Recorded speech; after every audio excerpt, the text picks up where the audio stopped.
Hello and welcome back. So today we're going to have a look at a Bachmann 37. Lovely diesel locomotive. Love Bachmann diesels. I've got 3 of them. So I'll go into a little bit of detail on the real life locomotive, and then we're going to have a close-up on the detail on the model. So the real life locomotive, class 37, built by English Electric at the Vulcan Foundry in Newton-le-Willows in Lancashire. 302 built, and they were mixed traffic locomotives, so freight and passenger. Built between 1960 and 1965, and there's 66 of them still operating today, so that's a good few. So 66, they call it life extension plans, probably re-engined, loads of modifications to keep them going on the main line. Originally designated Type 3, so Type 3, that would be between 1500 and 2000 horsepower, so very powerful. They've got hit speeds, maximum speed up to 90 miles per hour. It's about 140 kilometers an hour, and very versatile. Kind of relegated to north of the border, the Scottish Highlands and the North Wales Coast main line, between the likes of, say, Crewe and Holyhead, working passenger trains. But they worked everything really. So this example here by Bachmann. So who else can you get the 37 by? Well, you've got the likes of Hornby, Railroad, they do a version of it. You got Lima, you've got V-Trains or Vi-Trains, they do a model of a Cura scale, and you've got your old Trian version of it. And I like Bachmann locomotives, diesels. I think they're pretty smooth runners. So inside this one, you've got a very powerful centrally mounted motor, twin flywheels either side of the motor, drive shafts going into gearboxes at either end. So they're all-wheel drive, all-wheel pickup. You can stick a 21 pin DCC chip in that, and this one comes with lights, and I may have cab lights, not sure, because I do run this on DC. So very nice. And I'll have a quick look at the detail here. Front ends there. Now this version, there's a couple of different versions of the class 37. This one here doesn't have the large head code boxes on either side of its nose, and it doesn't have the communication door. So these locomotives, actually there is the blue star there. It's very hard to see. Try and zoom in just there, below that light there at the front. There's a little blue star. That's multiple working, so you can have locomotives working in multiple, more than 2, and that's what the blue star refers to, that it can work in multiple with other locomotives.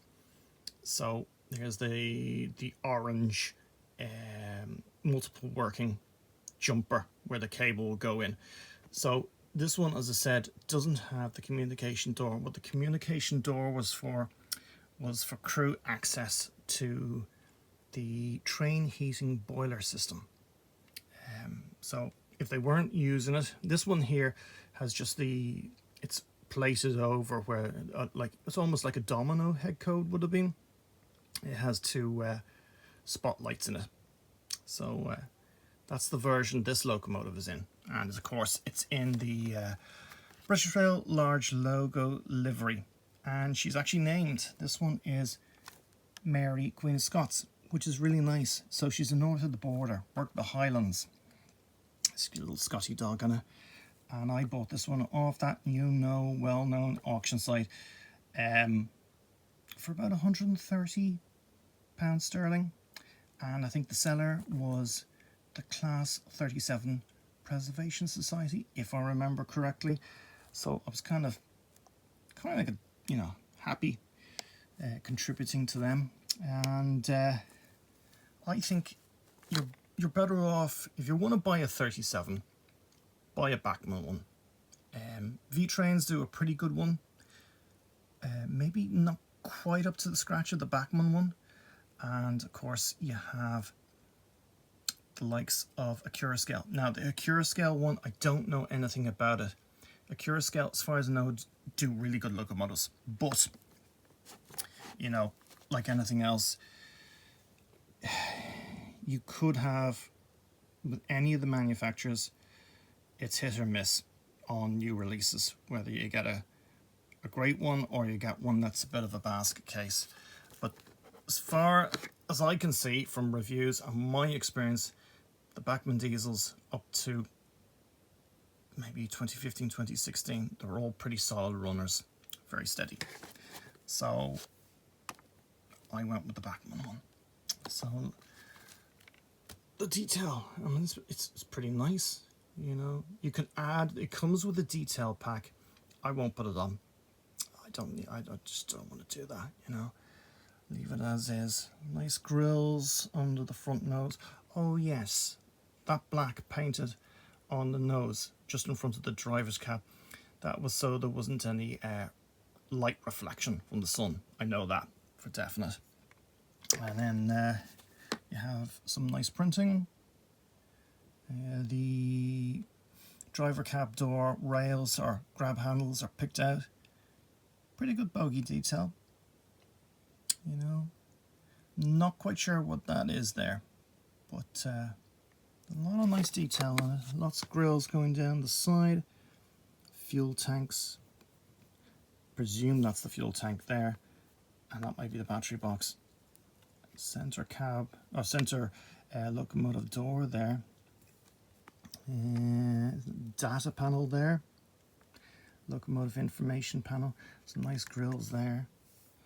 And the other end is pretty much the same as the other end there. Pretty good. I like them. You know, very heavy, extremely heavy. Because I think it has a cast chassis as well. Haven't opened this one, but I know it has a centrally mounted motor and the flywheels. Pretty cool. Nice grills on the top of the roof there. You can see actually the fan blades below them. Access doors for the working on the engine. There's the exhaust ports there, and you've got your air horns there. So, you know, really nice detail. Not incredible detail, but that doesn't bother me, you know. These run very well. They're very smooth on the track. And solid little runners on the track. So that's the model. I don't know, see what you think of it, you know. I like the large logo variant with the yellow cabs. So it really is just grey, BR blue, and the yellow ends. It's very corporate looking. So we'll stick her on the track and we'll give her a bit of a run and see what you think. I'll see you in a minute. So I've given the Gauge Master Combi there a bit of a wiggle. Going at a smooth pace, not too quick, not crawling. Just to let you know, these were nicknamed by enthusiasts tractors. And I made a bit of a gaffe earlier on. I said that I didn't know whether it had cab lights. It actually has light, switches underneath the body of the locomotive for operation of the cab lights and the headlights if you're using on DC operation. So that's really nice that Bachmann did that. And you can see the headlights at the front there. They're kind of in a V formation. It's pretty cool.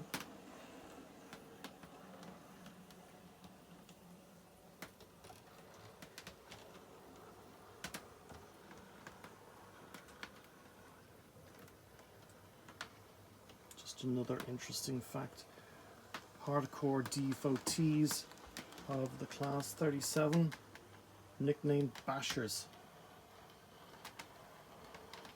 Actually, there's a good documentary on YouTube if you've got 25 minutes to kill on the Bashers, and on the Class 37 you get to see plenty of action of the 37, and some good characters in that. You'll have a bit of a laugh along the way as well.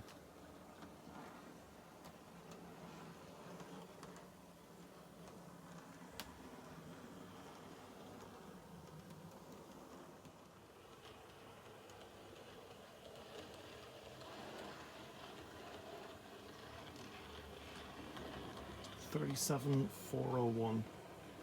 So she's a 37-4 variant of the 37.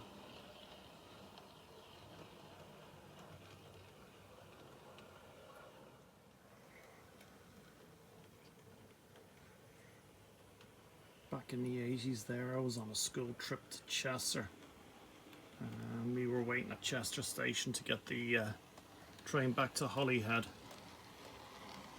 and one of these 37s rolled in. It was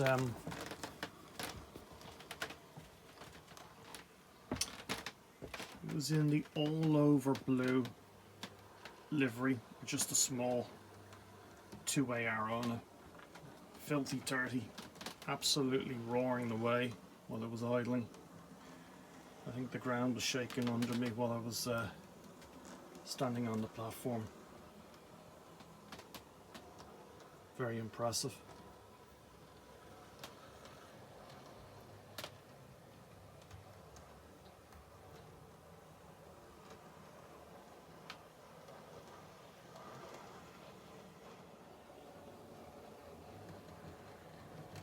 You shouldn't really double up on locomotives, but if I had a bit of loose cash, as they say, I think I might get another 37 by Bachmann. I really do like them. The shape and the overall look. Of course, that shape was influenced by some 1940s American diesel types.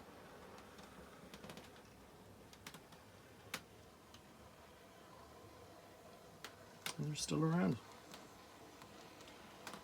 So, what do you think?